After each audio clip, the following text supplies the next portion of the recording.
Hello all, welcome back to all of you. दोस्तों, अभी तक जो हम लोगों ने डिस्कस किया था वो सब बेसिक कॉन्सेप्ट्स थे। मतलब बेसिक कॉन्सेप्ट जिसको प्रोग्रामिंग का बिल्कुल जीरो लेवल का नॉलेज है वो इस कॉन्सेप्ट को सीख के थोड़ा बहुत प्रोग्रामिंग अंडरस्टैंड कर सकता है। लेकिन एक्चुअली में सी लैंग्वेज के जितने भी लेक्चर्स अभी तक मैंने आपको बताया वो बहुत इनिशियल लेवल के थे। अब हम लोग बात करने वाले हैं उन सेशंस पे जो सी लैंग्वेज का पूरा बेस या फाउंडेशन आपके लिए बना के देते हैं। मेरा एक क्वेश्चन है आप लोगों से कि जब भी हम कोई सी लैंग्वेज का प्रोग्राम लिखते हैं तो हम लिखते हैं हैश इंक्लूड stdio.h। दोस्तों, आज का सेशन बहुत थ्योरेटिकल है लेकिन बहुत इंपॉर्टेंट है। अगर हम लोग बात करें stdio.h क्या है, तो हम लोग बोलते हैं कि stdio.h एक हेडर फाइल है, राइट। पर आप लोग सी लैंग्वेज में कॉन्सेप्ट को बहुत अच्छे से समझ लो। सी लैंग्वेज या किसी भी लैंग्वेज में सबसे इंपॉर्टेंट कॉन्सेप्ट होता है फंक्शन का। फंक्शन मतलब क्या होता है? किसी भी टास्क को परफॉर्म करने के लिए हमें क्या यूज करते हैं? फंक्शन। जैसे मैं एक एग्जांपल के लिए आपको सॉफ्टवेयर दिखाता हूँ। ये कैलकुलेटर सॉफ्टवेयर है दोस्तों। कैलकुलेटर सॉफ्टवेयर में जैसे ही मैंने प्रेस किया 10, मतलब मैंने यहां पर क्या दिया है? इनपुट दिया है और इनपुट नाम का फंक्शन इंटरनली कॉल हुआ होगा। मैंने प्रेस किया है प्लस, जैसे ही मैंने प्रेस किया है प्लस मतलब अगेन मैंने इनपुट दिया है तो अगेन इनपुट फंक्शन कॉल हुआ होगा।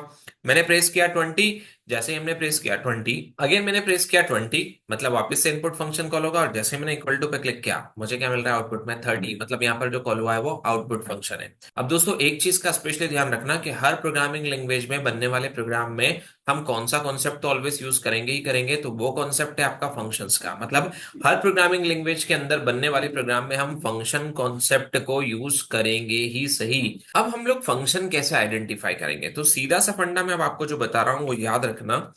फंक्शन मतलब सी लैंग्वेज में फंक्शन मतलब आपको ऑलवेज ये वाला पैरेंथेसिस मिलना है। मतलब आपको जब भी ये पैरेंथेसिस मिल रहा है तो आप मान के चलिए, मैं 100% नहीं बोल रहा हूं पर मैक्सिमम टाइम ये इंडिकेशन हो जाता है हमारे लिए एक फंक्शन का। मैक्सिमम टाइम ये हमारे लिए इंडिकेशन हो जाता है एक फंक्शन का। अब फंक्शन मतलब तीन चीजें आपको याद रखनी है। और मैं गारंटी देता हूं कि इस सेशन के एंड के बाद अगर आप किसी भी कंसर्न फैकल्टी से सी लैंग्वेज लर्न कर रहे हैं तो आप उस फैकल्टीज का लेवल चेक कर सकते हैं। मैं इस वीडियो में जो आपको कॉन्सेप्ट बताने वाला हूं वो बहुत कम लोग जानते हैं और आपके राइट से कि आप ये जाने। तो फंक्शन मतलब तीन चीजें आपको पता होना चाहिए। पहला, फंक्शन हम प्रोग्राम में करते हैं डिक्लेयर। जब तक आप प्रोग्राम में फंक्शन डिक्लेयर नहीं करोगे तब तक हम प्रोग्राम में फंक्शन को डिफाइन नहीं करेंगे, और जब तक हम डिफाइन नहीं करेंगे तब तक हम कॉल नहीं कर पाएंगे। डिक्लेयर मतलब सिर्फ हमने ये सोच लिया कि हमें ऐसा करना है। जैसे मैंने सोच लिया कि मुझे लाइक दो नंबर को ऐड करना है तो मैंने यहाँ पर एक फंक्शन बना के रख दिया ऐड नाम का, जिसमें हमने दो नंबर रख दिए। दूसरा होता है डिफाइन करना, मतलब अब हमें वहां पर पूरा कॉन्सेप्ट इंप्लीमेंट करना है कि दो नंबर को हमें ऐड करना है। और तीसरा, अब जब भी हमें उस एडिशन फंक्शन का काम करना होगा या एडिशन की रिक्वायरमेंट होगी तो हम उस फंक्शन को क्या कर देंगे? बेसिकली कॉल कर देंगे। तो तीन चीजें याद रखना है आपको। पहला होता है डिक्लेयर, दूसरा होता है डिफाइन और तीसरा होता है कॉल। तीनों में फंक्शन का रोल बहुत इंपॉर्टेंट है। जब बात आती है डिक्लेयर की तो हम फंक्शन में लिखते हैं रिटर्न टाइप। मतलब फंक्शन का रिटर्न टाइप क्या है? हम लिखते हैं फंक्शन का नाम और लास्ट में हमें लगाना होता है आर्ग्यूमेंट ब्रैकेट, और आर्ग्यूमेंट ब्रैकेट के अंदर हम लोग पास करते हैं पैरामीटर्स, और पैरामीटर्स के बाद हम लोग लगा देंगे सेमीकोलन। दोस्तों, ये हो चुका है आपका डिक्लेयर वाला कॉन्सेप्ट कि हम फंक्शन को डिक्लेयर कैसे करेंगे। तो अब अगर एग्जांपल के लिए देखा जाए तो आप कोई भी रिटर्न टाइप यूज कर सकते हो, जितने भी प्रिमिटिव डेटा टाइप है वो यूज कर सकते हो। आप अरे यूज कर सकते हो, आप स्ट्रिंग यूज कर सकते हो, आप पॉइंटर यूज कर सकते हो, और अगर आप कोई वैल्यू रिटर्न ही नहीं कराना चाहते हो तो आप वॉइड लिख दो। वॉइड हो गया हमारा रिटर्न टाइप, फंक्शन का नाम हो गया शो, और ये फंक्शन कोई आर्ग्यूमेंट रिसीव नहीं करता है। तो डिक्लेयर मतलब क्या हो गया? जहां आपको आगे रिटर्न टाइप लिखना है, फिर नाम लिखना है और आर्ग्यूमेंट ब्रैकेट लगाना है जिसमें हम लोग पैरामीटर्स या आर्ग्यूमेंट्स पास करते हैं। अगला आता है डिफाइन। दोस्तों, डिफाइन करते टाइम एक चीज का ध्यान रखना है, आपको रिटर्न टाइप भी लिखना है, नाम भी लिखना है, आर्ग्यूमेंट ब्रैकेट भी लगाना है, लेकिन इसके बाद कभी भी सेमीकोलन नहीं लगाना है। इसके बाद आपको बॉडी देनी है कर्ली ब्रैकेट ओपन और कर्ली ब्रैकेट क्लोज से। तो अगर अपन इसका सिंटेक्स देखें तो क्या हो जाएगा? यही सब कुछ रहेगा, बस डिफाइन में लास्ट में से सेमीकोलन हटा के कर्ली ब्रैकेट्स आ जाते हैं, राइट। What about call? तो कॉल में आपका रिटर्न टाइप हट जाएगा, फंक्शन का नाम आएगा और नाम के बाद हम लगाएंगे आर्गुमेंट ब्रैकेट जिसमें हम लोग क्या पास कर देंगे? पैरामीटर्स। तो एग्जांपल के लिए अपन ने शो फंक्शन को जो है डिक्लेयर भी किया है, डिफाइन भी किया है और कॉल भी किया है। तो फाइनली लास्ट में मैंने शो फंक्शन को क्या कर दिया है? कॉल कर दिया है। तो फंक्शन मतलब क्या होता है बेसिकली आर्ग्यूमेंट ब्रैकेट, ये आप जानते हैं। पर फंक्शन में अगर आर्ग्यूमेंट ब्रैकेट मिल रहा है तो आज के बाद आपको तीन चीजें ढूंढना है। कहाँ पर फंक्शन डिक्लेयर है, कहाँ पर फंक्शन डिफाइन है, और कहाँ पर फंक्शन कॉल है। लेकिन एक क्लू मैं आपको दे देता हूं, याद रखना, डिफाइन का मतलब होता है बिल्ड करना है, कंस्ट्रक्ट करना है। ये लैपटॉप पहले किसी ने बिल्ड किया है, इसका मतलब ये लैपटॉप पहले किसी ने डिफाइन किया है, तभी मैं इस लैपटॉप को यूज कर पा रहा हूँ। और यूज करना मेरी लैंग्वेज में बोला जाता है कॉल करना। तो अगर हम लोग बात करें कि जब तक प्रोग्राम में फंक्शन डिफाइन नहीं होगा तब तक कॉल नहीं हो पाएगा। पहले डिक्लेयर करना है, फिर डिफाइन करना है और कॉल करना है। अगर आप अपना फंक्शन बना रहे हो तो डिक्लेयर भले मत करो, आप डिफाइन और कॉल करो, लेकिन फंक्शन कॉल तब होता है जब वो फंक्शन डिफाइन होता है। अब दोस्तों एक कंफ्यूजन यहाँ पर क्रिएट होता है कि आप प्रोग्राम जब बनाते हो तो आप उसमें ये प्रिंट एफ नाम का एक फंक्शन लिखते हो, तो आगे रिटर्न टाइप नहीं लगा हुआ है तो आप समझ जाओ कि ये कॉलिंग है। तो हमने प्रिंट एफ फंक्शन को क्या कर दिया, बेसिकली कॉल कर दिया है। 99% फैकल्टीज रटवा देती है कि प्रिंट एफ फंक्शन जो है वो stdio.h नाम की हेडर फाइल में डिफाइन है।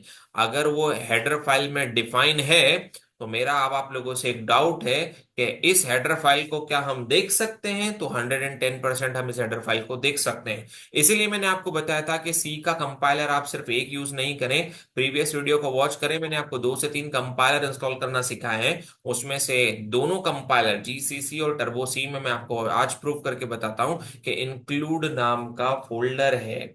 इंक्लूड नाम का फोल्डर है। अगर उस इंक्लूड नाम के फोल्डर के अंदर आप जाओगे तो आपको डॉट एच एक्सटेंशंस की सारी फाइल्स मिल जाएंगी।